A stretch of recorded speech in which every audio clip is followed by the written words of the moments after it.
Mirëmbrëma të gjithëve, kthehemi në podcastin e Lëvizjes Bashk. Sot kam nderin dhe kënaqësinë që të kem ftuar një pedagog, koleg, po edhe një aktivist shquar të shoqërisë civile. E kam fjalën për Ervin Gocin. Mirë se erdhe Ervin në podcastin ton. Për të disatën herë do të zhvillojmë së bashku një bisedë të përqendruar në disa pika, por ta nisim me një çështje që është e nxehtë dhe të jetë e rëndësishme jo vetëm për komunitetin e ambientalistëve, por edhe për besojmë për interesin publik në tërësi. Ti ke qenë përpara pak ditësh pjesë e një proteste të zhvilluar nga ambientalistë banor të zonës së Pishporës, ku po ndërtohet në mënyrë pothuajse të palishme, po me siguri të dëmshme, pavarësisht statusit ligjor, po ndërtohet një resort turistik në një zonë që është e mbrojtur. Na thuaj diçka më shumë për, le ta quajmë këtë grabitje të radhës të pasurive publike, të mirës publike, të natyrës së Shqipërisë për interesa meskine të pak njerëzve. Po, ajo është edhe në fakt mënyra se si gjithë ne morëm vesh këtë është thjesht pam disa kamiona që hynë në një zonë mbrojtur. Dhe hynë me mjete masive, hynë me zhavorra, me gur, pratikisht si me qenë duke ndërtuar tamam një ndërtim masiv. Një zonë mbrojtur, për cilën për shkak statusit normalisht tashia edhe e kanë ulë, kanë bërë peizazh mbrojtur, nuk është mos ka qenë përpara, por edhe në këtë rast ai është një peizazh i mbrojtur. Pra, edhe nëse do të zhvillojë një projekt, duhet të filloshin procedura shumë gjata, dëgjesash publike, me ekspert, me këto, për të parë se ç'mund të bëhet aty.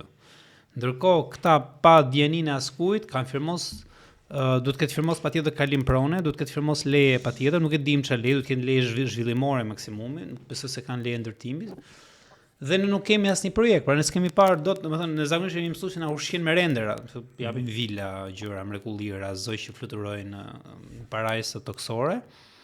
Dhe nuk ishte asnjë gjë, domethënë çka kam kuptuar unë dhe arsye pse vajta me thënë drejtën, sepse unë me thënë drejtën për shumë kohësh nuk parashkoj në çdo lloj proteste, sepse këtu arsye për protestuar ka sa herë më frym.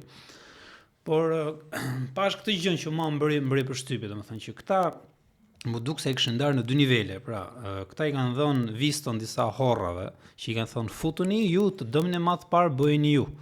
Pra që në institucione themi maksimum që kemi dhënë një leje kështu sa për të bërë ta punimet që quhen infrastrukturore mbështetëse.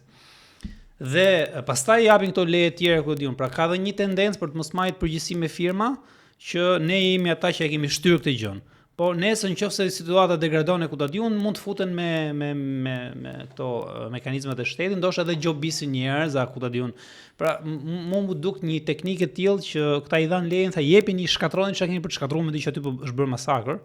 Me sa pa shun atje sigurisht dukeshin prej pemësh, dukeshin këto shtrimet e dunave të rërë, se ku do diun janë bën ndërhyrje masive. Praktikisht ata janë duke ndërtuar atje, pavarësisht se nuk janë duke ndërtuar vila, po janë duke rrafshuar gjithë gjën për ta kthyer shesh ndërtimi.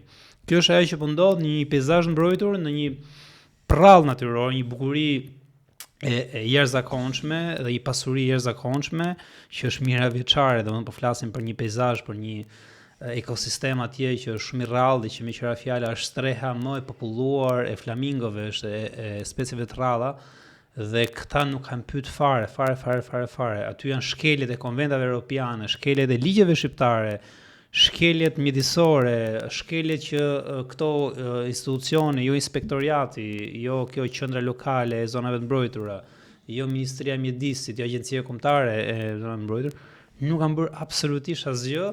Dhe rrinë e fshihen si lepuj vetëm duke bërë ca deklarata kështu evazive që shiko se nuk është leje për këtë, po është për këtë, po pse s'çove një njerëz atje me monitoru për shkak çfarë po bëhet. Meqense se tani ty denoncimi terdhi, ata që denoncojnë nuk janë njerëz të rëndomt që nuk e dinë çfarë ndodh atje. Ata janë njerëz që kanë dekada që bëjnë studime, pra i dinë me centimetra çfarë ndodh në art. Dhe nuk bën asnjë lloj reagimi fare, dhe që do të thotë që këta kanë marrë viston nga shteti që të bëjnë shkatrimin e parë, që pastaj të hapet loja për ndërtime dhe për këtë tjera. Ta kapim deri nga brirët. Po flasim për një projekt që se dim çfarë është projekt. Jo, ne nuk e dim çfarë është projekti, por ne e dim që ka një interes të madh për ndërtuar në zonën e Zvërnecit. E dim që janë ca kompani apo korporata me të cilët është lidhur edhe Xharet Kushneri apo jo. Për mua Jared Kushner është një prestanome aty. Prestanome, pra është një kompani me origjinë nga vendet e Gjirit, pastaj mund të ketë gangster lokal, oligark lokal. Është një kompani që për momentin dihet një grua me emër bullgar edhe një emër holandez. Kaq dim për këtë dhe një shpike Zvërneci Development një gjë kështu. Pikërisht, pra kemi një interes për të ndërtuar ku le ta quajmë ndërmjetës a seksera është përmendur edhe dhëndri Donald Trumpit, Jared Kushneri, për cilën është ngritur një komision hetimor në Kongres. Okej, aty se ka shumë problem. Jo, po është ngritur nga demokratët. E di, por jo, po themi që nuk edhe atje nuk është se është. Sigurisht, në SBA besoj gjërat do ndryshojnë shumë shpejt me zgjedhje pjesëme për Kongres në nëntor. Mirë, gjithsesi, po flasim për një proces që në vitet e fundit është diskutuar për zonën e Zvërnecit, po diskutojmë tani për Sazanin, e kush e di për çfarë tjetër. Dim po ashtu që zonën në fjalë qeveria përpara disa vitesh i ka degraduar statusin, pra nga zonë e mbrojtur natyrore në një peizazh të mbrojtur. Mbaj mend kur flisnin ka përfaqësues të qeverisë, thoshte që mund ndërtohet, po ndërtohen sa gjëra prej druri.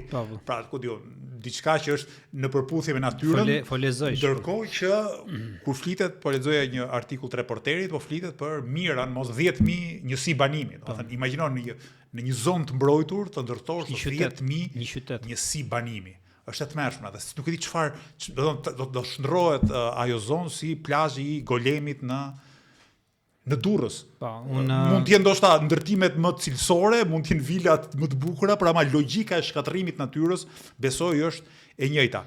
Pra, jemi përpara një katastrofe ekologjike, pra ka nisur një katastrofë ekologjike me pasoja shumë të rënda për pasurinë tonë përbashkët, për mjedisin, për atë që është jona, madje është edhe e njerëzimit njëkohësisht. Po, edhe Europës, kontinentit. Dhe gjithmonë në emër të një zhvillimit rrufeshëm, në emër të bërjes së paras shpejt, në emër të pastrimit parave apo investimeve, origjina e cilit nuk është asnjëherë e qartë, dhe po ashtu është ndër ato herë ku publiku nuk ka përpara, siç the ti, as projekt, thuhet që ka një vendim, ka një leje ndërtimi, zhvillimi, por nuk është botuar gjikundi, dhe banorët e zonës që jetojnë pranë atij habitatit, dhe të tjerë ambientalistë gjenden përballë faktit kryer. Pra, ca fadroma, të cilët sheshojnë vendin, presin pemën, ndërtojnë gardhe, dhe askush nuk jep llogari për asgjë. Hedhin inerte, pafund. Patjetër që aty është në plan, pra aty bëhet fjalë për ta kaput një pjesë të parkut, një pjesë të zonës mbrojtur, dhe për ta kthyer shesh ndërtimi, bëhet fjalë thjesht me pre me thik, pra bëhet fjalë mira me hanxhar. Dhe momentin që ata e kthejnë automatikisht në shesh ndërtimi, pra këtu nuk bëhet fjalë për të ndërtuar një projekt, nuk është se janë duke studiuar si nga me i ra, dhe nuk është se janë duke marrë me të butë me të mirë, me pas se ku mund ta dizajnojnë këtë gjë. Thjesht e kanë pre me hanxhar atë pjesën dhe e konsiderojnë një lloj si shesh ndërtimi në Tiranë, pa asnjë lloj diferencë ligjore. Para punës ne dim pak a shumë, dhe këto janë shifra që i kanë marrë në mënyrë konfidenciale këto aktivistët, se ne nuk kemi asnjë plan, asnjë gjë. Dhe e dyta nuk bëhet fjalë me dëm mos për vila. Domethënë ti ke në Lals sot që janë dhënë kulla me 10 me 12 kate në Lals, që Lalsi normalisht ka pas vetëm vila. Dhe që tani kanë filluar me vila. Tër Bregdeti i Vlorës tani është me 20-30 kaçe. Ose janë 10.000 njësi banimi s'mund të jenë vila. Kuptimi nuk ka vend për. Jo, për 10.000 vila. Ata momentin që e kanë fituar davan, e kanë gjën në dorë, ata pastaj aty pikërisht se s'ka projekt, se dakor, ti thua që unë po bëj rrugë mbështetëse, por rrugë mbështetëse për të bërë çfarë?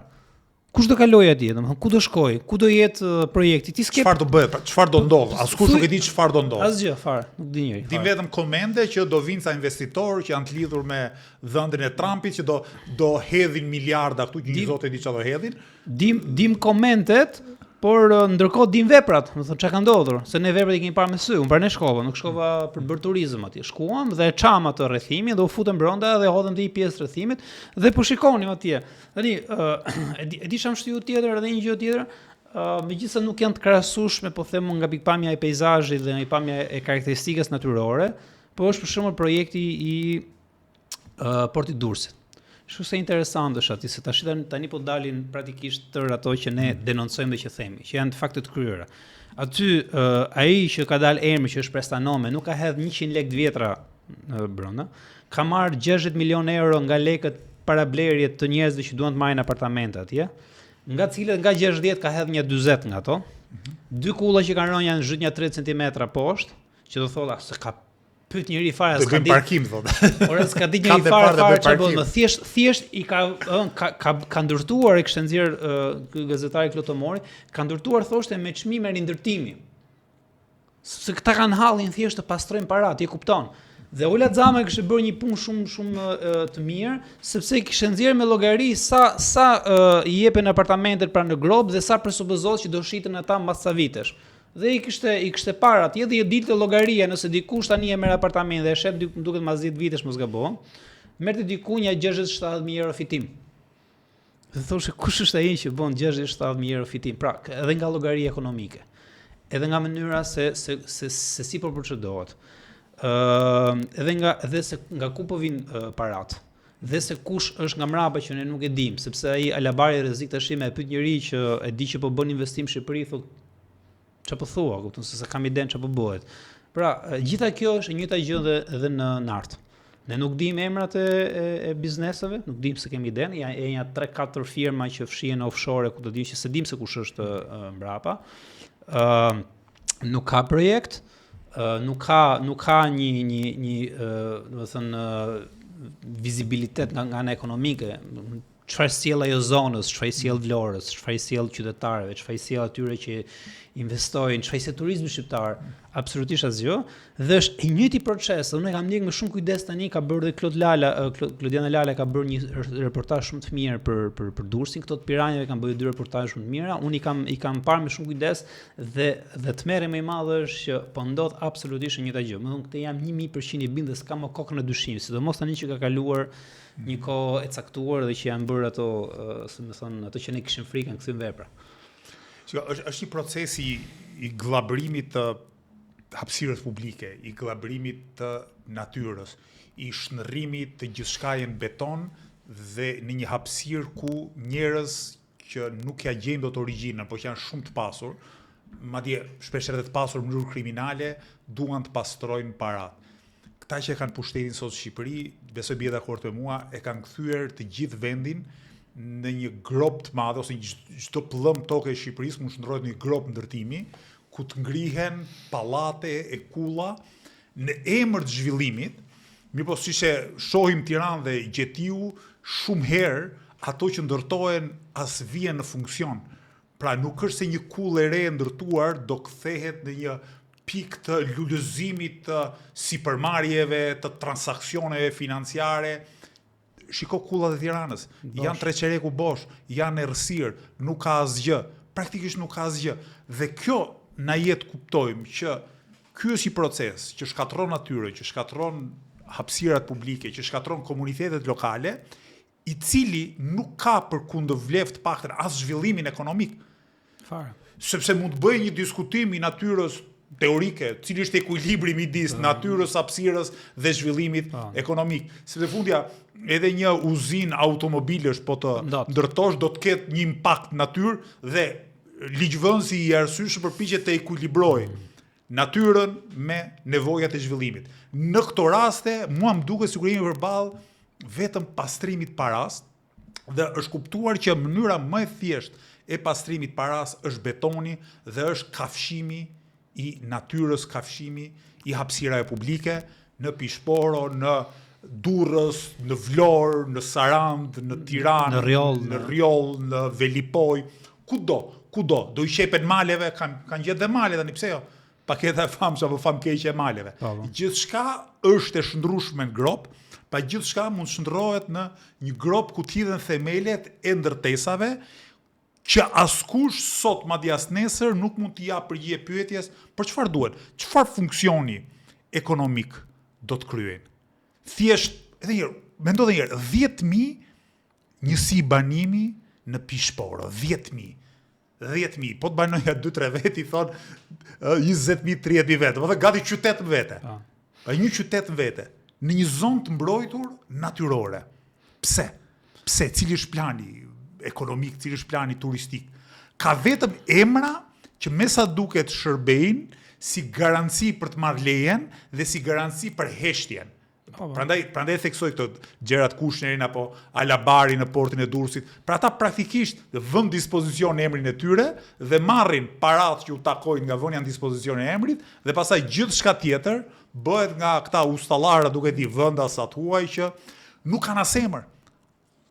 Se kjo është papërgjegjësia më e madhe, është mos kesh emër, pra ti mos dish ku ti kundërvihesh. Përveç Edi Ramës, që e di që është Edi Rama i keqi, këtë e dim të gjithë, po tjerët kush janë? Dhe kjo ndryshon dhe formën e protestës, pra, sepse këtu nuk bëhet fjalë për të folë për model zhvillimi, për të folë për sa dëm i bën natyrës, por kjo është, si më thon, dhunë absolute e bërë nga disa njerëz që kanë frikë dalin dhe me fytyrë. Por dalin më dikush thotë që unë kam vizionin, unë do të bëj këtë investim dhe mendoj që Vlorës apo Shqipërisë do i kthej këtë gjë. Të dali dikush. Të betohem kur isha atje nuk ishte një logo mo, iku roja, mos kishte roje fare. Ishte kështu mu iku, u zhdukën gjithë. Pas roja nuk e di për kopulon, më kuptimin. Dhe do t'rregoj një foto pastaj që i merja këto, ishin ca tipa rrinin me kapele të zezë, tani imagjino më bëhen nga projekte më të mëdha të zhvillimit të turizmit në Shqipëri dhe rrin si kumita mshe pas në bythës pishës atje dhe rrin te dikush duke pa kush na shef, kush na bën e ku ta diun. Tani ti e kupton që këta janë në krim, se s'ka mundsi pse duhet fshihesh. Po ti jam unë ndërtuesi atje, them hajdini, po. Urdhro kush leja, urdhro kush është projekti, urdhro kush është kjo, kemi bërë gjitha këto hapa të gjitha, çka ke për të fsheh? Ti e kupton që është në krim. Dhe unë sot po shikoja që lexoja që ndaj një prej iniciatorëve që është edhe një organizatë më të rëndësishme mjedisore në Shqipëri, shi filluar tikuj Anatemus duke sulmuar personalisht, ky kështue, ky ashtue, çka tregon që këtu jemi një lojë të pisët. Vrasje karakteri, si thonë, ose cenimi reputacionit. Qitje me pagesë ndaj njerëzve. Pra fajin e ka ai që proteston. Po, dhe më e bukur është që ata që bëjnë kritikën ndaj kësaj duhet dalin me emër, siç doli ai zotnia që ti sulmon, ka dalë me emër mbi emër, ka dalë me fytyrë atje para kamerave, ka thonë unë jam ai që protestoj. Kam arsyet e mia pse protestoj, kam arsyet e organizatës, kam arsyet e ekspertëve mjedisit, kam edhe tër konventet europiane nga mrapa. Tani këta që këtu është pastërtisht politike, pra protesta nuk është për mendimin tim nuk është mjedisore. Duhet ta theksojmë që nuk janë vetëm aktivistë ambientalistë që protestojnë, por është edhe komuniteti zonë. Mua më kanë shkruar banor të zonës, madje banor të zonës nga emigrimi që ka thënë që shiko, vetëm ju lëvizjen bashkë po e ngrini zërin, lutem ngriheni akoma dhe më shumë se spektri politik shqiptar kur vjen puna për çështje të tilla është pothuajse shkretir. Pra kemi një komunitet të banorëve të zonës që është qyteza Kërnis, që është i shqetësuar për faktin se jeta e tyre e kahershme, jeta sociale, ekonomike, peshkimi është e lidhur me, le të themi, me virgjërinë e asaj zone. Pra nuk është thjesht fati i pelikanit, është fati i pelikanit, por është edhe fati i komunitetit, është fati i Shqipërisë, është fati i Evropës, është kanë trashëgimit të njerëzimit. Ta mendoj që unë kisha më shumë informacion se ata që banonin atje, s'kishin ide fare ç'a bëhet fare. Thonë ai jeton atje, shef kamionin që vjen dhe nuk e ka iden ç'a bëhet. Do të s'ka vet njëri me i thonë që o zotni, ti jeni banor këtu, po. Tani do bëhet ky projekt. Kemi këtë. Më shumë dia unë se ç'dinte një banor i Kërnis. Këto janë detyrime ligjore, konsultimet publike. Asgjë. Pa duhet bësh një forum aty, duhet i mbledhësh ata njerëz disa herë dhe duhet të shpjegosh çasjen, duhet dëgjosh ç'a thon ata dhe në fund fare janë institucione publike që marrin vendimin, të paktën bën procesin. Po nuk guxon një më hyj aty brenda, as këto qendrave, në zonave të mbrojtura, as një shtëpi lokale e Vlorës, as kombëtare, as ministri i mjedisë, asnjëri s'futet dhe s'guxon njëri fare. Omertat, domethënë, kuptim. Errësirë. Fare asnjëri. Aty s'kishte po them as roje fare. Hym ne atje, asnjëri fare, nuk di njëri për zot. Po më erdhi njëri nga zonat e mbrojtura me thonë që prit se ne po e monitorojmë këtë gjë, nëse ku e diun. Dali një nga zonat e mbrojtura të Vlorës, as edhe njëri. Ishte kështu, do të thonë ishte komplet shkretire plot. Sa kemi dalë ne, po t'jap edhe video me minutazh, për 15 minuta kanë dalë kamionet. Se nga ka dalë nuk e di. Kamion kështu. Ishin futur dronët në luftë që dalin nga usulën kamionet në Bregdeti, domethënë është Shiko, se ti përveç se aktivist që merresh, je marr shpesh me çështjet e mjedisit, je edhe njohësi realiteti politik në Shqipëri. Dhe sigurisht unë kam një përgjigje për pyetjen që do të bëj, po dua ta diskutojmë sik bashkë. Ka ca raste ku dëmi nuk e bën thjesht qeveria, po e bëjnë gjithë ata që kanë një detyrë publike, sidomos forcat opozitare, që duhet ta ngrenë si shqetësim dhe nuk e ngren. Dhe nuk është rasti në mendimin tim që për një çështje të tillë, ashtu si kundër për ishullin e Sazanit, kur diskutohet edhe për shumë çështje të tjera, alarmin përveç organizatave të shoqërisë civile apo banorëve të zonës e ngre vetëm Lëvizja Bashkë. Partia Demokratike zero, partitë e tjera opozitare zero, ose pothuajse zero, ose në gjysmë fjalë në përdhëmb, pa kuptuar asgjë. Publiku. Zoti Shehi për shkakun ka deklaruar që po që për zërnecë më mirë ta bëj Trumpi. Më mirë ta bëj Trumpi. Po, e ka deklaratë publike, nuk është më mirë, okay. Më rëndësika kush e prish, jo a prishet, ja. Pra, do të thënë, kjo është deklaratë publike. Unë nuk jam duke bërë kështu subversion, as duke bërë. E ke deklaratë publike, ka thënë që po që për ta bërë zërnet, më mirë ta bëj Trumpi. Do të thënë, nuk ka rëndësi apo prishet apo s'po prishet, nuk ka rëndësi komuniteti, nuk ka rëndësi dhe është njëri që po lufton për rjollin, dhe është njëri që është dhe nga Vlora, dhe nuk ka asnjë qëndrim për këtë gjë. Dhe ka thënë që të bëj atje, më thënë drejtë një parti që më thotë mos ta prishi ky, po ta prishi ai, s'ku ta di unë për çfarë më punë. Çfarë duhet interesit publik një parti e tillë? Më vjen me vërtet shumë keq, sepse tek rjolli patjetër që duket që ka një angazhim, po nuk e kuptoj pse për Zvërnecë nuk ka angazhim, edhe shoh që aty ka një heshtje, do të thonë ka një kështu një mbytje aty, nuk e kuptoj pse ka ndodhur kjo gjëja. Unë mund ta marr me mend pse ndodh, po nuk është normale që të reagoj vetëm Lëvizja Bashkë dhe organizatat, sepse ata kanë nevojë për krah, kanë nevojë për mbështetje, kanë nevojë për qëndrime politike, se kjo është politike, nuk ka lidhje fare për një kish kuptim dëgjesash, a kupton, një informacion që ka rrëshqit. Dhe patjetër jemi përballë kësaj, dhe unë sinqerisht jo pse jam këtu, po dihet që mbështetja ime publike, po duhet me mbajt sa më fort, sepse kam vënë re që sa më shumë artikulohet, sa më shumë qytetarët binden se kush mbrojnë interesin publik, kam vënë re që ata tromben shumë. Pra, ata po them se ne nuk dalim me fytyrë, unë mendoj që aty duhet jetë patjetër kastrati, me çka kuptoj, po nuk jam i sigurt sepse nuk është. Por e vëre që ata trëmben, që do thotë që qëndrimi politik tani është shumë i rëndësishëm, dhe më ka ardhur mirë që kam parë edhe Redin, edhe ty, edhe Mirelën, edhe të gjitha aktivistët tjerë që kanë reaguar. Qëndrimi politik i një partie kur është në opozitë është i rëndësishëm, sepse nga ai qëndrim politik një parti tregon se çfarë do të bëj kur vjen pushtet. Sigurisht ka raste kur partitë mbajnë qëndrim pastaj tradhojnë qëndrimet e veta. Mirë, kur s'mbajnë qëndrim kanë tradhuar që nisja. Më kupton? Kështu që nëse Lëvizja Bashkë thotë që ne jemi kundër një masakre të tillë të natyrës dhe një shkatrimi të jetës komunitare, ne marrim zotimin që nëse populli shqiptar na voton kryet institucioneve, ne do ta ndalim procesin dhe nuk do bëjmë gjëra të tilla në vende të tjera. Pa do të ruajmë mjedisin, do të ruajmë mundësitë e një zhvillimi ekonomik të qëndrueshëm, jo një zhvillimi ekonomik grabitçar dhe shkatrimtar. Ndërkohë partitë e tjera, ose me heshtjen, ose me bashkëpunimin, tregojnë që nëse marrin pushtetin, do vazhdojnë të bëjnë të njëjtën gjë.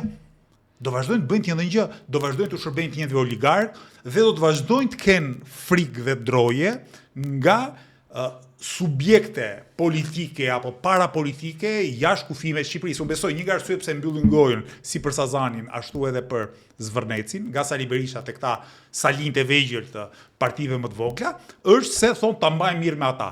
Kujdiet, me që është qarkullon emri i Kushnerit, thotë ç'na duhet ne të ngrem zërin për Shqipërinë, për pasurinë tonë përbashkët, kur e kërkon, ku diun, dhëndri i presidentit të SBA-s. Ndërkohë që partitë politike në një vend duhet të jenë të pavarura dhe duan të çojnë përpara interesat e popullit tyre dhe drejtat e popullit vet, jo thjesht të bëjnë llogari të tipit po e thash një fjalë, pastaj nuk do më buzëqeshin më apo nuk do më ftojnë për të bërë një fotografi. Pra shumë e rëndësishme një të kemi parti politike që janë vërtet të pavarura dhe të çojnë përpara interesat e tyre. E njëjta gjë me qëndrimin ndaj oligarkëve. Oligarkisë një parti duhet i kundërvihet në blok. Shumica partive as i prekin me gojë. Tek tuk ndonjëra thot gjysmë fjalë për ndonjërin prej tyre. Ndërkohë që qëndrimi ynë për oligarkinë, si Lëvizje Bashkë është, për çdo çështje ka një oligark që është fajtor dhe për çdo çështje ne e themi të vërtetën kritike në ball për këdo, pa kursyer askënd, pa kafshuar gjuhën, pa bërë kompromis, pa negociuar me askënd. Dhe ky është reputacioni që ne ngrem ditë mbas dite dhe ju themi qytetarëve të Republikës së Shqipërisë, mund t'ju pëlqej ose mund mos ju pëlqej Lëvizja Bashkë. Pra ma është e sigurt që nëse mbështesin Lëvizjen Bashkë, kjo është një adresë e saktë. Ktu e dini çfarë do merrni. Nuk do keni surpriza të këqija.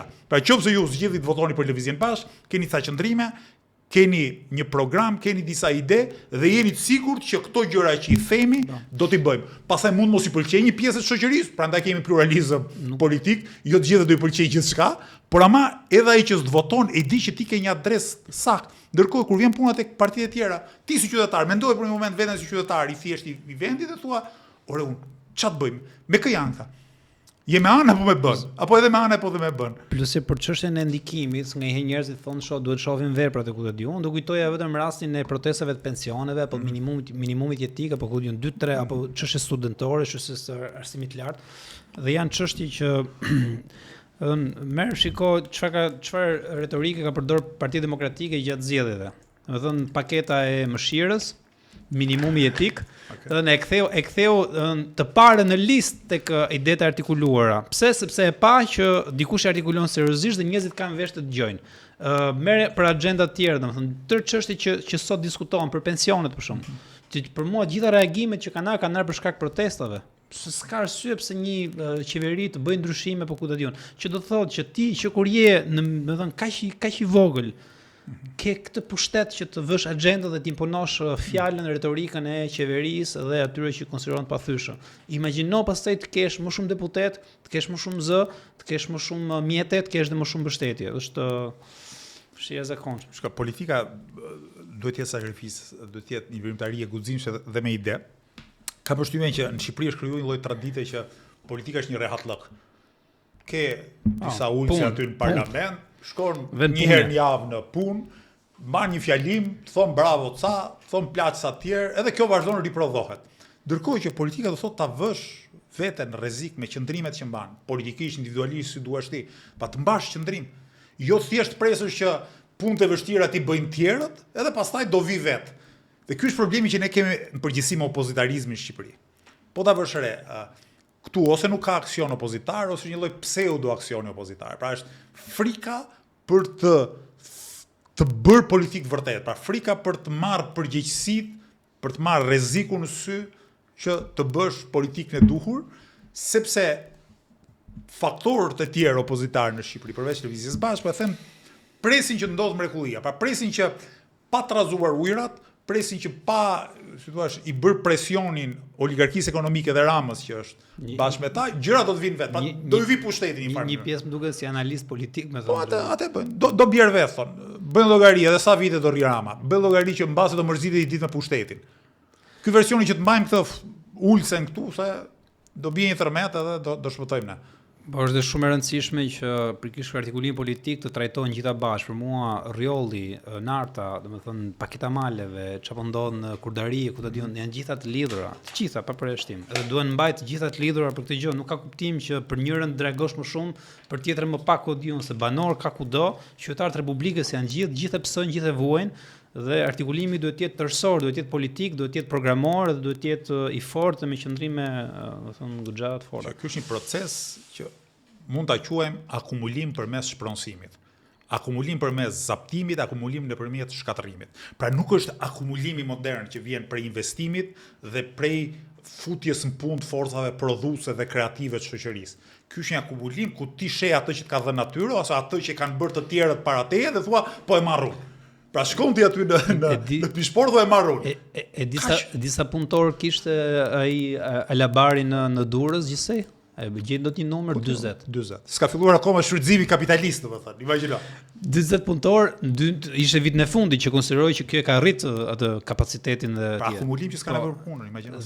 Dhe përpara në 2023 diçka e tillë duket 2024 kishte qenë 9 punëtor. Tani është me 40, pretendonte që kur e ka marrë statusin si investitor strategjik, ka marrë angazhim për të çuar 1200 punëtor.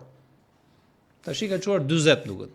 Mos gaboj, ishin 40 punëtor, pra është vite dritë larg krahasuar me atë që ka marrë angazhim të bëj dhe me qira fjala po e gjeta atje se kush duke thënë janë tërë lekë të qytetarëve, nëse janë lekë të qytetarëve, flas ata që kanë futur gjithsesi aty po xhirohet një para që nuk ka lidhje as me investimin asgjë. Pra këtu nuk ka investim, por ka pastrim parash dhe ka kafshim territori duke e shfrytzuar si infrastrukturë për ta bërë këtë proces. Kështu e shoh. Pra investime gjigande me të punësuar sa një restorant. Restorant. Tu jemi domethënë miliardë euro që qarkullojnë, edhe nuk ka të përfshirë punën. Shifrat zyrtare që kanë dhënë vetë këta 49 punëtorë në 2024. Do të thënë tashi mund të jenë më shumë ndoshta, nuk e di, po dalim aty në rrugë, po.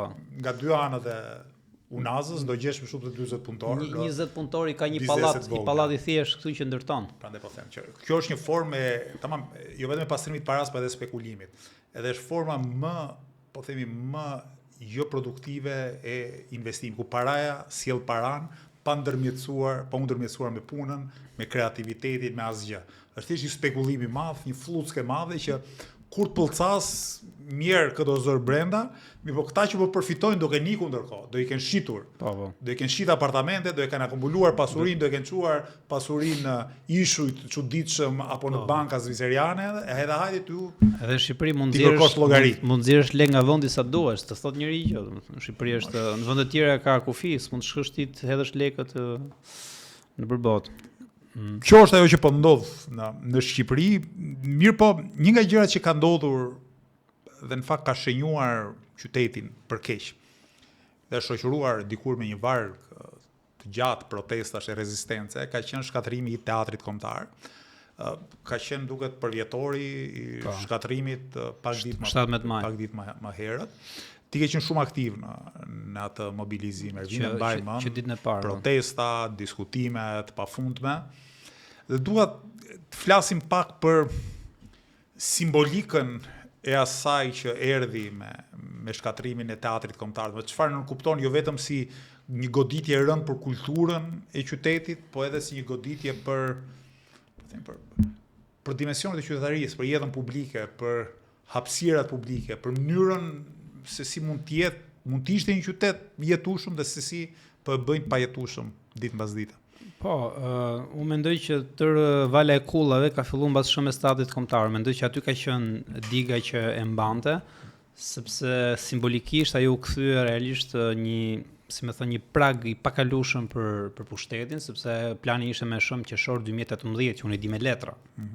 Sepse ata i prejnë dritat dhe ujin, e nxorën godinën komplet jashtë inventarit, gjitha as bën as vlerësim asgjë, e nxorën kështu sikur të ishin mbeturinë. Dhe aty e morëm ne, domethënë pikërisht momentin që këta i prejnë drita dhe ujë, pra nuk u kujdesëm për to, thanë që nuk vlen më asgjë, për ne është hiç. Dhe aty e morëm ne si situatën do që fillon protestën e përditshme. Dhe ç'a ndodhi mbas asaj, pra këtu denoncimi jon ishte shumë planësh, sepse ne po fliçim për trashëgimin, po fliçim për kullat, po fliçim në fakt për të mbrojtur edhe infrastrukturën e artit dhe të kulturës në Shqipëri. Nuk e di a ke pas mundësi ta dëgjosh, ndoshta ka rënë mundësia, po zoti Ervin Çuli, ish drejtori i teatrit kombëtar, ishte para një jave, pak ditësh në Top Channel për këtë, si më thon, fluskën e puthjes Robertit në më ka dalë në rrjetet sociale, po nuk e kam dëgjuar gjatë. Jo, po është interesante sepse ai aty tha një gjë. Tha që aty ku po ndërtohet teatri i ri, aty nuk do ketë teatr, tha, aty nuk do ketë sallë teatri. Begojnë e vet, ë? Po çfarë?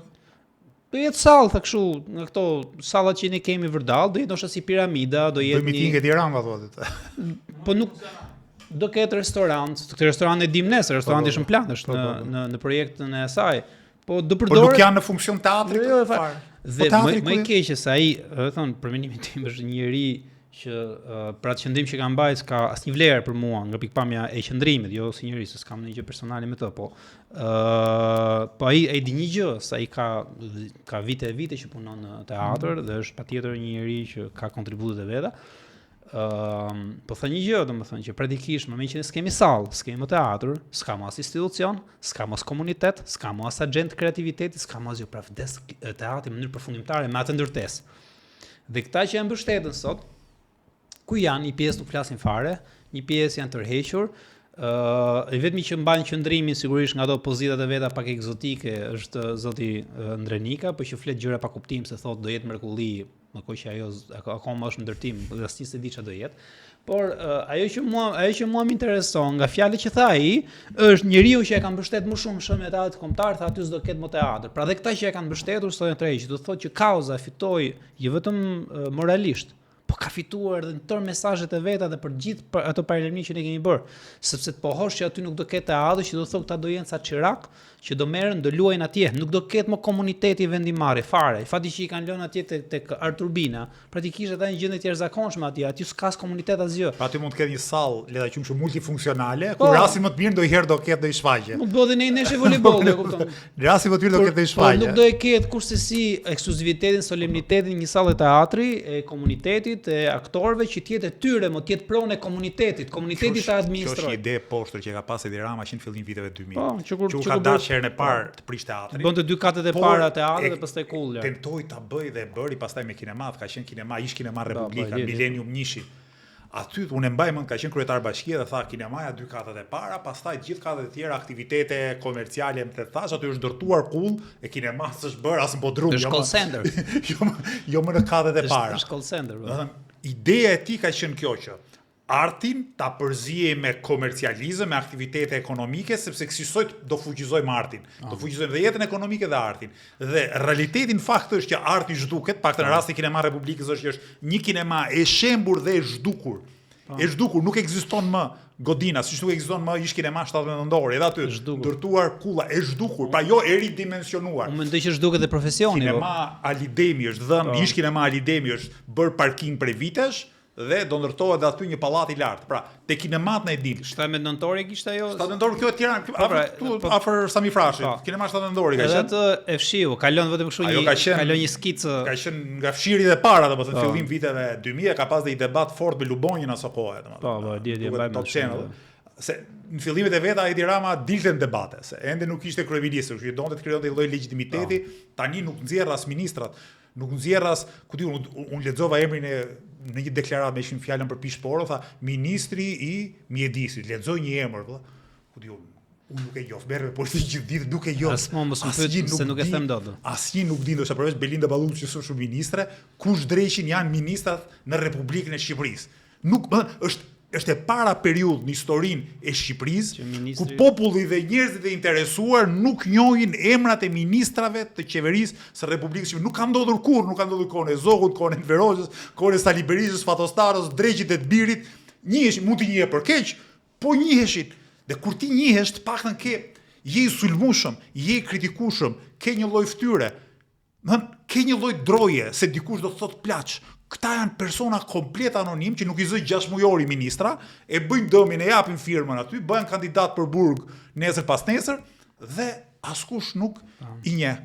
Kështu që dhe te teatri, kjo që ti më thua është vërtet shumë e rëndë. Pra që edhe ideja, ata edhe shkatrimin e kanë bërë, por edhe kanë gënjur në atë që kanë premtuar. Pra ajo që kanë premtuar ka qenë e keqe. Po akoma dhe më i keq është realiteti, sepse as atë që kanë premtuar nuk do ta bëjnë. Po. Siç ke rast. Pastaj më fal, të ndërpres. Unë mbaj mend, mbasi nga bën kujtesa që në fillimet e veta Erion Velia, Edi Rama thoshte që do jetë vetëm teatr, po do jetë një godinë super moderne, domethënë.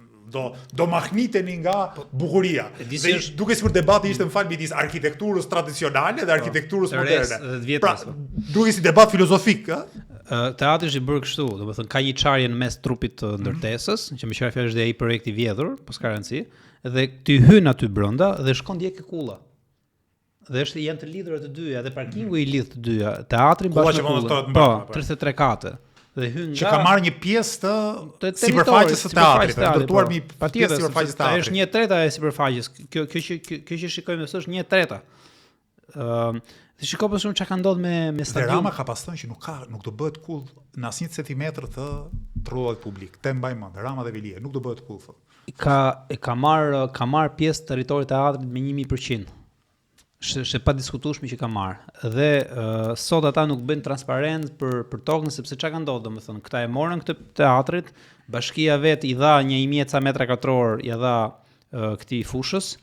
Dhe janë lidhur tash bashkë, është bërë një projekt nga parkingu i bashkisë që ka qenë atje, shëmbën dhe këto ndërtesa që ishin noli këto lokalet e ku ta diun, e bën gjithë bashkë atë, e kanë lidhur me parkingin toksor poshtë dhe do jetë gjitha është një sistem i tërë, domethënë gjithë edhe teatri do jetë i lidhur me kullën dhe do jetë një qendër rekreacioni që zbavit po themun njerëzit që kalojnë aty në mënyrë rastësore. Pra ajo është tëra një gentrifikim i plot, sepse ndërtesa e teatrit, që në fakt nuk është ndërtesë teatri, por është një ndërtesë moderne e bërë për rekreacion, për multifunksionalitet, do lidhet me atë. Dhe shif çka ka ndodhur, ndjes se po të marr pak më shumë kohë, çka ka ndodhur me stadiumin.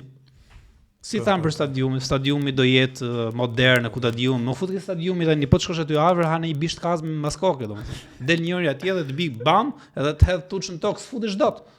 Restorant, lokal, bar, ku ta diun, futesh dot te stadiumi sot është tërë i privatizuar 100%. Publiku s'është gjekundi atje. S'ke asnjë lloj aksesi për asnjë aktiviteti, për të marrë një ambient, një gjë atje, domethënë të paguash mira euro. E ku është këtu projekti publik? As ishte publik dikur ai? Sot s'është më. Çfarë ka ndodhur në këtë tranzicion? Tu tërnikaj, vaj diçka mbrapsht, domethënë se s'ka mundsi si për magji ishte publik dhe s'është më publik. Kishim akses, tash s'kemi më akses. Dhe ç'a bëne, shane, masakruan, thoshte Velie, ç'është ky, thoshte që ka gomisteria më e madhe në Tiranë, ku do diun, dhe kur vjen puna e vajten e rrafshun. Dhe ajo që do bëjmë, frika ime është kjo që ky është një proces që pavarësisht se ka iniciatorët e vet, përfituesit e vet, ka tashmë dhe një logjik të brendshme që i tejkalon keqbërësit që ka nisur. Pra ky tashmë është një proces që do një forcë shumë të madhe politike për ta ndalur, që sigurisht në televizion bashkë kemi, pa ata që janë brenda nuk kanë fuqinë as ta ndalin më. Se ky është një proces që çdo shesh do ta konzervojë ose çdo fush, çdo hapësirë publike, çdo institucion, çdo pjesë trashëgimisë kulturore, do ta konzervojë si truall ndërtimi. Çdo gjë është një truall ndërtimi i nesër. Dhe privatizuar.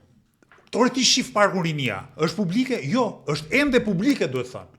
Ta është ende sepse nesër unë e ti e shohim si një vend ku mund të shosh, mund të shkosh të ulesh në bar, ai investitori, oligark, spekulanti, ai e shef si truall ndërtimi.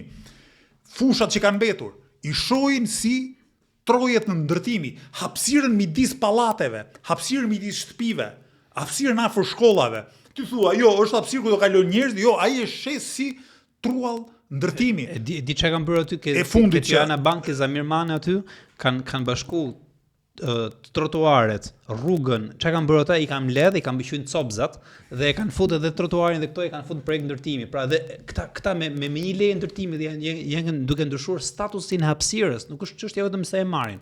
Por trotuarin po e fut për shesh. Ti kupton që, domethënë, ç'të them, shtëpinë e fëmijës, domethënë gjithçka hapur, shtëpinë e fëmijës, zyper allullin, shesh ndërtimi. Është një tip mini fushë me bar përballë pallatit kongreseve. Edhe atë shesh ndërtimi. Është një pistë biçikletash që e kanë ndërtuar mbas stadiumit, ishte Marsaf ose Ver Albanias tani, dhe unë dyshoj që ajo është vështirësisht e aksesueshme dhe nga që kanë bërë vetëm biçikleta ka shumë pak njerëz, pra po të ishte park do të kishte shumë më tepër njerëz, dhe ajo është një mënyrë për ta projektuar, të gatshme për ndërtuar. Hyret e parku liçenit, kudo ku ka parkingje, është një shesh i ardhshëm ndërtimi. Kudo ndërtohet dhe ndërtohet pa sens ekonomik, ndërtohet siç e tham pak më herët ne, vetëm për të pastruar parat, vetëm për të parkuar parat, vetëm për të spekuluar dhe për të fituar në mënyrën më parazitare të mundshme. Unë nuk e di a kemi pas ndonjëherë një ekonomi kaq parazitare sa sot. Çfarë do të them parazitare? Do të thotë që pasurimi, paktën në sferat më të larta atyre që pasurojnë, nuk lidhet fare me punën, me kreativitetin, fare me idetë geniale, me riskun. Kjo është një ekonomi ku më të pasurit pasurohen pa risk.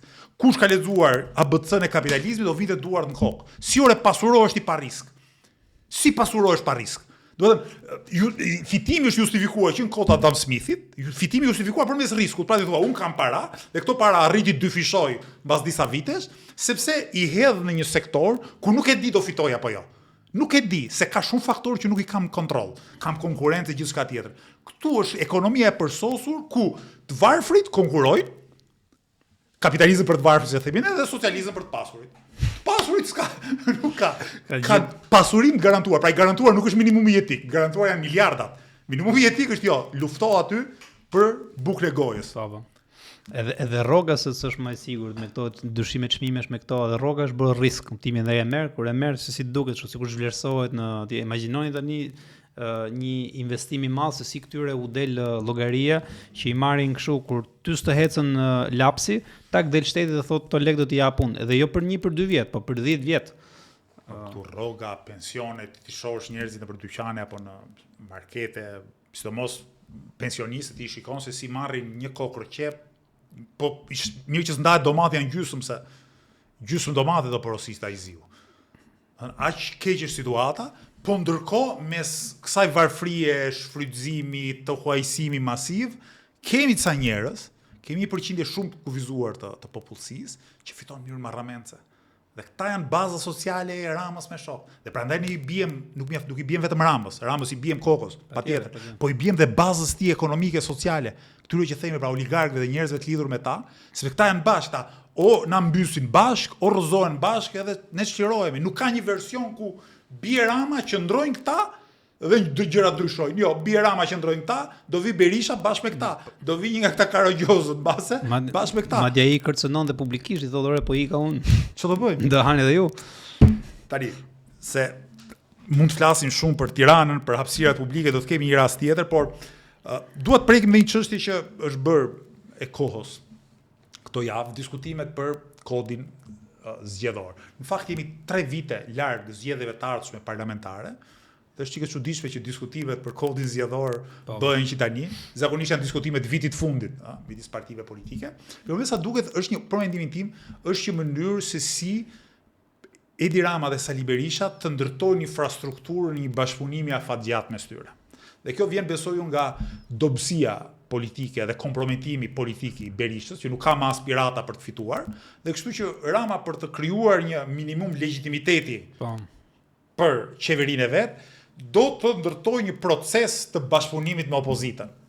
Reforma territoriale, ligji për financimin e partive politike, kodi zgjedhor, të gjitha këto janë tavolina publike. Leça bëjnë në rrogos, pse si ndajnë letën e ndërtimit edhe çfarë duan të bëjnë me reformën drejtësisë. Këto i shohim televizor. Nuk thua dot nuk janë duke ndodhur. Dhe një nga diskutimet që ata po bëjnë është ai mbi kodin e ri zgjedhor, besoj e ke ndjekur dhe ti, po flitet për një sistem proporcional kombëtar, ka propozime për 5%, ka propozime për 4% pragut. Dhe jo vetëm nga PS-ja dhe PD-ja, por tek tuk edhe nga ndonjë parti, pa ndonjë parti e vogël. Si e ke parë gjithë këtë proces? Po unë e shoh kështu, e para shumë mesazhe më duken pak absurde, se ti nuk mund të marrësh përsipër të marrësh disa qëndrime dhe deklarata pa pas ndonjë mundësi vendimarrje e para. Por nga ana tjetër këto unë i shoh që këto mesazhe që kalojnë nuk kalojnë në mënyrë rastësore, pra këta ka dikush i shtyn. Dhe këto nuk hyn kot në hapësirën publike, çka do thotë që me çka kuptojnë ata po masin pulsin dhe po shkohet ndoshta drejt një proporcionali kombëtar, por që do shkojë me i prag shumë të lartë. Sepse nuk levërdis fare partive të mëdha që kanë proporcional kombëtar me prag të ulët. Dhe vetmi kush që ata ta pranojnë dhe mendoj që këtë e shtyn më shumë PD-ja, sepse me këtë sistem PD-ja është goxha e goditme i dyti, domethënë krahasuar me PS-n, jo krahasuar me këto të tretin, të katërin diku diun, po i dyti krahasuar me të parin është goxha i goditme këtë sistem. Dhe ata po tentojnë që të paktën këtë gjë ta rekuperojnë, sidomos PD-ja ka shpreson ndoshta me angazhu këta të rit i fusin koalicion dhe po tenton shumë për të hap koalicionet, pra për mos dhe ky është kompromisi i madh, megjithëse un prap mendoj që jemi në deklarata, s'do të mund nxjertu me thënë që po shkon kështu. Në diskutimin publik dhe me çka kuptoj nga heshtja apo një lloj dakordësie e heshtur që ka Partia Socialiste, duket që ka një lloj konsensusi të paktën në mënyrën e të shprehurit, por jo sepse në moment të fundit ata janë bërë ndryshime në tavolinë për punë gjysmore dhe unë kam asnjë lloj ideje dhe duke pas eksperiencë përpara, duke mos pas një lloj serioziteti për në një besim për seriozitetin e tyre, me thënë drejtën hezitoj të ashtu. Dhe më ka bërë përshtypje ky pragu për shembull që është 4%, i cili mua më rezulton që është 4 herë më shumë se të marrësh një deputet. Dhe unë them, domethënë ti dhe këtë e dëgjoj nga po thuj se 6 herë më shumë. 6 herë, okay, 5.7 herë. Po. Dhe unë e dëgjoj nga një parti e vogël, parti e re që do të bëj rrugë dhe them prit një sekondë, domethënë si mund ta pranosh ti që një deputet i ri që del që e votojnë mijëra qytetarë, ose pak disa qindra qytetarë, dhe ti thua që ti i vëmë ja 6 herë plus mbi shpatulla që mos ta lëm të futet. Dhe gjuja për të majtë këtë, nuk ka as logjik, po mund ta bësh për një koalicion, mund ta vësh atë të lartë, por ti nuk mund t'ja heqësh drejtën një kandidati të pavarur të marrë pjesë, mund t'ja heqësh drejtën një partie të marrë pjesë, s'mund të heqësh drejtën. Unë e di këtë muhabeti gangsterëve ku këto kanë qenë gjithë jetën në Shqipëri, kupton. Dhe prap do jenë. Po dhe këta gangsterët me kohë janë diskredituar disi, e kupton. Nuk është se kanë atë freskinë e dikurshme.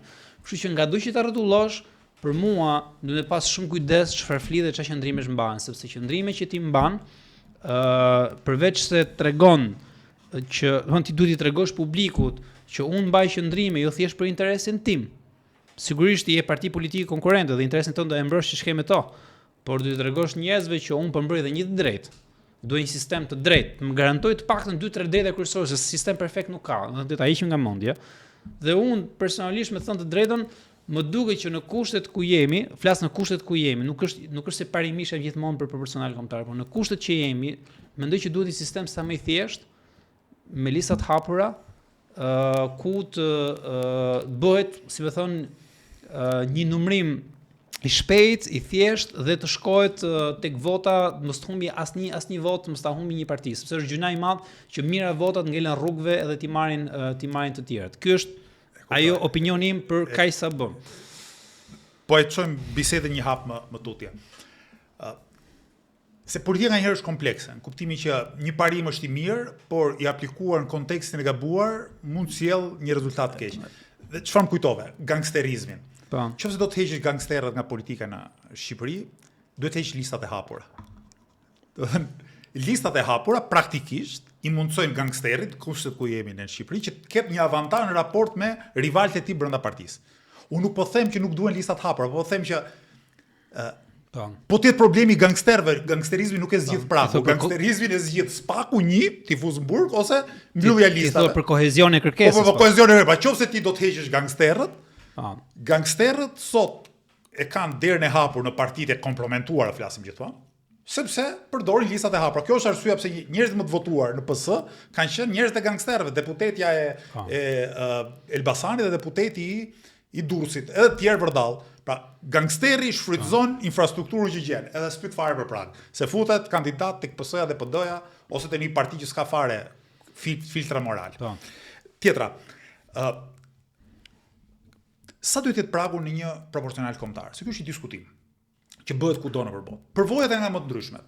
Ka përvoja si e Hollandës, ku ka prag natyror. Pragu natyror është pragu që ti pjeston numrin e votuesve në vendet në parlament. Sa dali. Dhe del 1%, po të ishte në Shqipëri pragu natyror, do të ishte diku te 0.7%. Pra 0.7% po zgjedhur një deputet. Pastaj 1.4% po zgjedhur 2 e kështu me radhë. Ky do të ishte pragu natyror. Dhe ka vende si Hollanda që demokraci është dhe ka prag natyror. Ka vende që kanë sisteme majoritare, që çon me njëherë në sistem dypartiak. Pra ndahet vendi në qindra zona të vogla elektorale dhe fiton ai që merr një vot më shumë. Dhe ky është sistem automatikisht dypartiak, versioni i Shtetit Bashkuar të Amerikës ose i Britanisë së Madhe. Ka vende që kanë sisteme proporcionale me prag më të lartë ose më të ulët. Mbi fjala, Gjermania e ka 5%. Se e kam dëgjuar që përmendni këtë. Gjermania është një shtet demokratik, thonë dhe ka 5%, dakor. Po edhe Spanja demokratike është dhe ka 3. Edhe Italia demokratike është dhe ka 3. Po e di pse ka Gjermania 5? Gjermania ka 5 dhe ka vendosur pas luftë botërore këtë prag, sepse ka pas frikë nga përvoja ekstremizmi nazist. Republika e Weimarit ka qenë një republikë ku pluraliteti partijak ka qenë aq i madh, saqë parti ekstreme, si partia naziste, gjetën terrenin për çfarë përpara. Dhe Republika e Weimarit ka vuajtur nga paqeveritshmëria. Ndërkohë Shqipëria ka një problem komplet kundërt. Pra Shqipëria nuk është se nuk ka stabilitet qeverisë, sepse Rama është sot me 83 deputet dhe ky sistem zgjedhor proporcional kombëtar me prag të lartë e bën Ramën, po mori një numër votash, të marr jo 83, po 87 apo 90 deputet. Pra ne nuk vuajmë nga paqeveritshmëria, ne vuajmë nga teprimi i autoritarizmit. Pra për këtë arsye do ta kishim pragën sa më të ulët, shkonim te 0.7. Do thotë që retorika publike nuk është sinqert, nuk është e sinqertë dhe nuk ka kalkulim, do të thonë s'ka kalkulim të arsyeshëm, që do thotë ka një shtys tjetër dhe kjo gjë është shqetësuese, kupton. Tjetra, shumë dakord. Po lexoja këto kohë dhe më doli një rezolutë e vitit 2007 e Asamblesë Parlamentare të Këshillit të Evropës, organizata kryesore evropiane për demokracinë dhe drejtat e njerëzit. Dhe ka një rezolutë ata për demokracinë dhe një nga pikat e rezolutës është pragu elektoral. Dhe thot Asamblea Parlamentare e Këshillit të Evropës thot që pragu elektoral për zgjedhjet parlamentare me sistem proporcional nuk mund të jetë kurrë më i lartë se 3%. Nëse është më i lartë se 3%, rrezikon demokraci. Nuk e njoh, interesant. 3% e më pak na thot Këshilli i Evropës.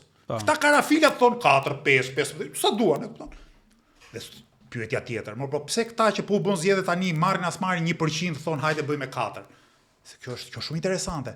Pra është si thua të bësh trimin me forcat e tjera. Pra si ka mundësi që një parti e vogël, një parti që po themi ka humbur çdo lloj reputacioni që ka pasur për fajin e vet, për budalloj që kanë pas bërë vet, dele thot dua prag 4%. Pra ose janë kamikaz, ose nuk kuptojnë, janë naiv, ose që janë fjet perit. Ose, po dëgjoni çik. Ka një hile këtu mbrapa, dhe hileja e cila është? Këta nuk kërkojnë vetëm prag 4%, por kërkojnë njëkohësisht njohjen e koalicioneve parazgjedhore. Çdo thotë që 10 parti bëhen bashkë, ndërtojnë një koalicion, dhe koalicioni ka një prag. Pragu mund të jetë 4, 5, 6, 7. Mirë po, koalicioni nëse ka një parti të madhe brenda, e kalon pragun, s'është problem. Dhe shtrohet pyetja, po partitë e tjera koalicionit, sa është pragu? Dhe sipas këtij propozimi, për këto parti nuk ka prag. Futen automatikisht. Nuk ka prag. Pra, po nëse Sali Berisha, Adriatik Lapaj e të gjithë tjerë bëjnë një koalicion dhe hynë në zgjedhje, ky koalicion mund ta ketë pragun e 7%, pra ma partitë brenda këtij koalicioni nuk kanë prag. E nxjerrin një deputet me 0.7%. Lëvizja Bashkë do hy vetëm zgjedhje, duhet kapi 4. Dhe masi bëjnë këtë, thot po ta majti futu. Po. Pra, ne që do hym vetëm e kemi 4. Ata që po duket që do hynë me Berishën, drejtë me hynë dhe me Ramën, se skrupull moral nuk kanë, për këta nuk ka prag. Dhe më jep idenë që po bëj luftë horizontale mes tamam për sulmuar atë që është konkurrenti drejt për drejt, nuk e ka ambicin për të goditur më të madhin. Ky është një propozim që është të rrisim pragun dhe njëkohësisht të lejojmë koalicionet parazgjedhore. Se po të ishte vetëm për rritje pragun, thotë, okay, janë naiv ose janë budallë. Nuk e kuptojnë që se kapin dot vet. Po mirë, veten vrapshin, le të vazhdojnë.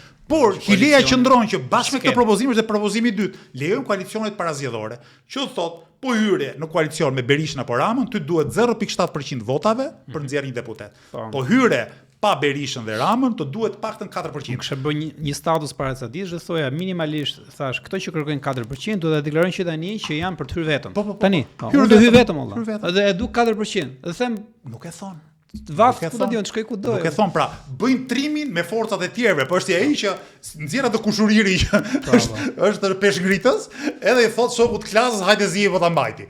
Jo valla, dil vet aty, dil vet edhe përballu. E do 4%, e bëjmë edhe 5 po deshe. Por do ta bësh si Lëvizja Bashkë, do thotë, ne do hym vetëm zgjedhje, ne do kërkojmë votat e qytetarëve, kështu që jemi gati për humbje ose për fitore. Aq sa të na vlen lëkura politikisht. Por versioni unë bëj trimin me Sali Berishën në krah është e turpje përveç tjerave është edhe dhe përqindje do pas kujdes, ata janë pozicione politike, nuk është se je po them un kazino që rrit përqindjen, e kupton. Ti thua unë e kam pozicion politik të gjë, duaj pra klar se mendoj se mund ta kap dhe do hy vetëm. Kjo është ndershmëri. Askush nuk e thotë. Askush nuk e thotë. Pa do hy vetëm, jo, nuk e thon, hy koalicion, ta shohim, domethënë.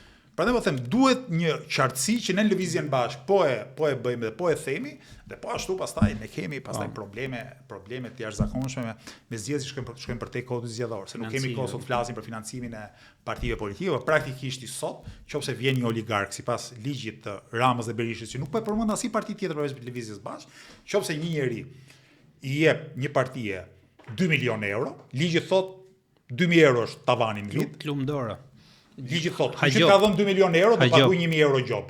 Po parat që të ka dhënë ty, janë tuat. Pra, ai që të jep 2 milion euro, pas ka frikë të paguaj 1 milion lek gjob, apo 1.000 euro gjob. Ky është skandali që po bëjnë dhe ose bëjë Odiri e ka kritikuar. Dhe heshtin të gjithë. Pse heshtin te financimit bu? Pse flasin gjithë për pragun, po heshin për financimin? Follow the money, thonë, ndiq paran për të kuptuar të vërtetën. Se aty do bëhet me sa duket konkurrenca, dhe thotë të marrin kush të marrë, e kupton.